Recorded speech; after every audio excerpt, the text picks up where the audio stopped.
अस्सलाम वालेकुम everyone, welcome back to my channel. I hope आप लोग सब ठीक होंगे। मैं भी बिल्कुल ठीक। और यहाँ बहुत ही सुबह का टाइम है। फजर के बाद मैं आप लोगों के लिए एक क्लिप ले रही हूँ और सोचा आज बनाते हैं व्लॉग और आपके साथ शेयर करते हैं आज का दिन सुबह से ही।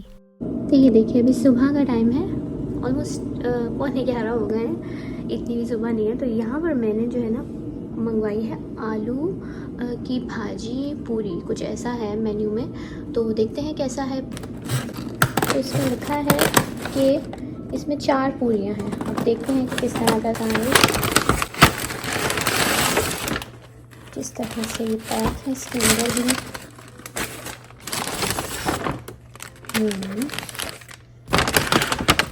और ये देखिए, ये तो है पूरियां, आई थिंक। यस, इसमें पूरियां हैं 4 एक में। और ये आलू की जो भाजी है वो है। और इसके साथ मैंने दिया है अनियन, अनियन भाजी आलू की, एंड इस अचार। तो मैंने 2 मंगवाए हैं ना, 2 ऑर्डर्स दिए थे। तो ये काफ़ी टेस्टी लग रहा है। देखेंगे, अब टेस्ट करूँगी तो बताऊँगी कि कैसा था।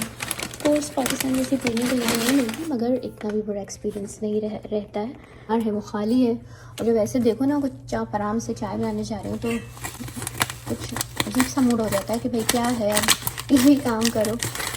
लेकिन कोई बात नहीं। ये देखिए, मैं हांडी की चीनी लेकर आती हूँ मोस्टली।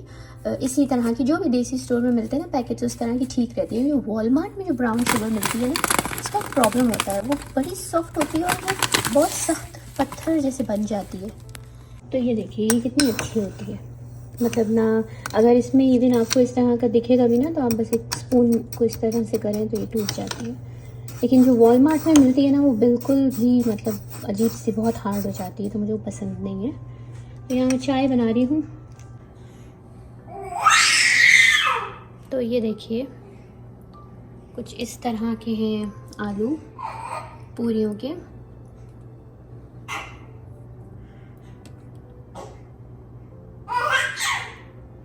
और अचार और पूरियाँ रख देंगे। सो दिस इज़ द पूरी साइज़ विच इज़ परफेक्ट। बहुत ही नरम और मज़ेदार लग रही है, बहुत ही मज़ेदार।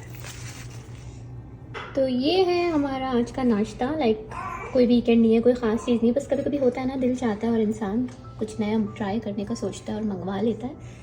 यहाँ बस नाश्ता करने के बाद ना सुबह का ही टाइम था, और सुबह का ही मुझे टाइम मिलता है जब हना स्कूल चली जाती है तो हाबिल थोड़ा सा देर में सोते हैं। और आजकल यही रीज़न है कि व्लॉग जो है मैंने काफ़ी डेज़ बाद डाला, क्योंकि हाबिल का रूटीन बिल्कुल आउट हुआ हुआ है। उनकी टीचिंग चल रही है तो बहुत ही ज़्यादा टफ़ हुआ हुआ है रूटीन। समझिए कि किस तरीके से मैं वॉइस ओवर कर रही हूँ, वो भी मुझे ही पता है कि मैं कैसे टाइम निकाल रही हूँ। लेकिन आप लोगों के जब डीएम आते हैं ना, तो मुझे होता है कि नहीं, I have to post something. इतना प्यार से पूछते हैं, इतनी फ़िक्र से पूछते हैं जो भी मेरे देखने वाले हैं। तो मुझे था कि मुझे किसी तरह कुछ क्लिप्स शूट करने हैं और आपके साथ शेयर करने हैं। यहाँ पर बस ना मैं हाबिल की जो क्लोज़ेट है वो सॉर्ट कर रही थी। जो उसके छोटे कपड़े हो गए हैं वो, अब देखिए खाली वो माशाल्लाह से 4 महीने के हैं, लेकिन उनके भी छोटे कपड़े हो गए हैं जो कि मुझे अलग करके रखने हैं।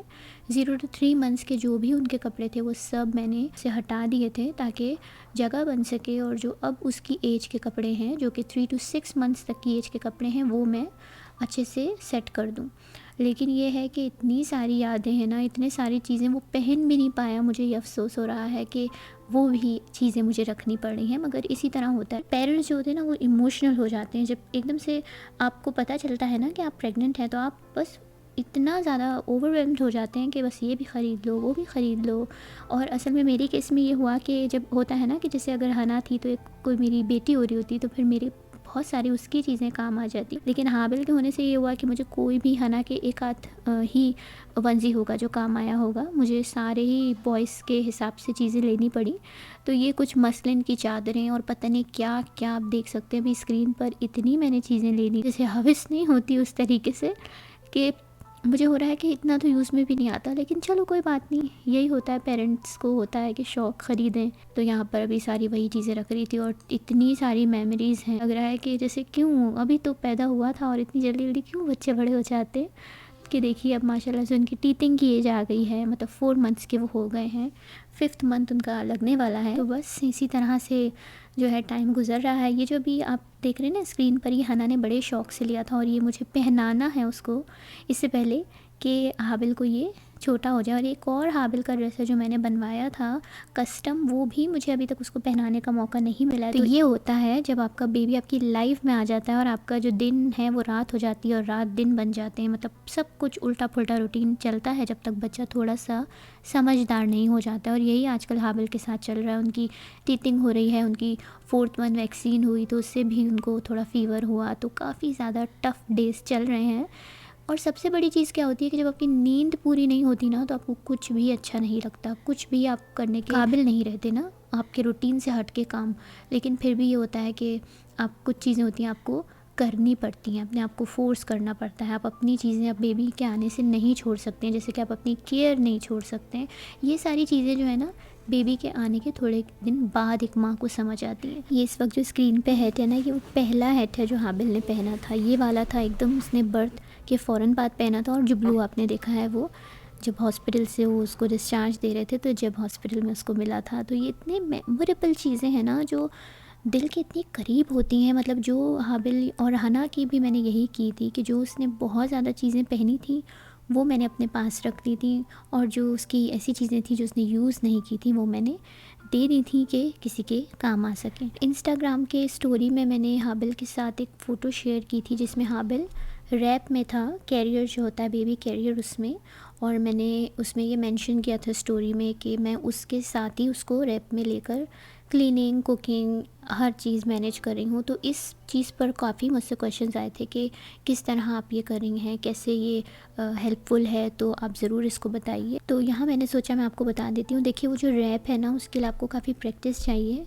एक बार आपकी प्रैक्टिस हो जाए ना उसको बांधने की, तो फिर बहुत इजी हो जाता है। बेबी का जो वेट है वो इवनली डिस्ट्रीब्यूट होता है, तो उससे आपके कमर पर और कंधों पर ना वो ज़ोर नहीं पड़ता जो आप बच्चे को नॉर्मली गोद में लेते हैं। तो वो मुझे इतना उसको बिगनिंग से मैंने उस चीज़ में रख कर, क्योंकि यहाँ आप जानते हैं कि हेल्प बिल्कुल भी नहीं होती। हस्बैंड का अपना ऑफिस होता है, मैं कोशिश करती हूँ कि मैं उनको डिस्टर्ब ना करूँ, लेकिन उसके बावजूद भी वो मेरी बहुत हेल्प कर देते हैं। लेकिन मेजॉरिटी ऑफ द टाइम ये होता है कि मुझे अकेले मैनेज करने पड़ते हैं काम। सफाई, कुकिंग, आप घर की सफाई नहीं छोड़ सकते, आप कुकिंग नहीं छोड़ सकते, क्योंकि अगर मैं डिपेंडेंट हो जाऊंगी ना कि मेरे हस्बैंड आएंगे तो मैं कुकिंग करूंगी, मेरे हस्बैंड आएंगे तो मैं क्लीनिंग करूंगी, तो फिर इस तरह तो मेरे काम अटके ही रहेंगे। तो मैं कोशिश करती हूँ कि जिस तरह भी मैनेज कर सकूँ, तो वो मैनेज करने के लिए रैप मेरे लिए बहुत बड़ी हेल्प है। उससे ये होता है कि मुझे पता नहीं चलता, हाबिल अपना एंजॉय करते रहते हैं क्योंकि उनको चारों तरफ घूमने देखने को मिलता है और मेरे साथ साथ काम होते रहते हैं। तो इस तरह आजकल मेरा रूटीन जा रहा है। आई होप आप लोग समझ गए होंगे कि क्यों मैं व्लॉग पोस्ट देर से कर रही हूँ। लेकिन इंशाल्लाह जैसे जैसे हाबिल रूटीन में आते जाएंगे मैं वापस अपने ट्रैक पर आती जाऊँगी। उम्मीद करती हूँ आपको आज का छोटा सा ये व्लॉग पसंद आया होगा। पसंद आया हो तो प्लीज़ लाइक ज़रूर कीजिएगा। इंशाल्लाह हम मिलते हैं अगले व्लॉग में। अपना बहुत ज़्यादा ख्याल रखिएगा। अल्लाह हाफ़िज़।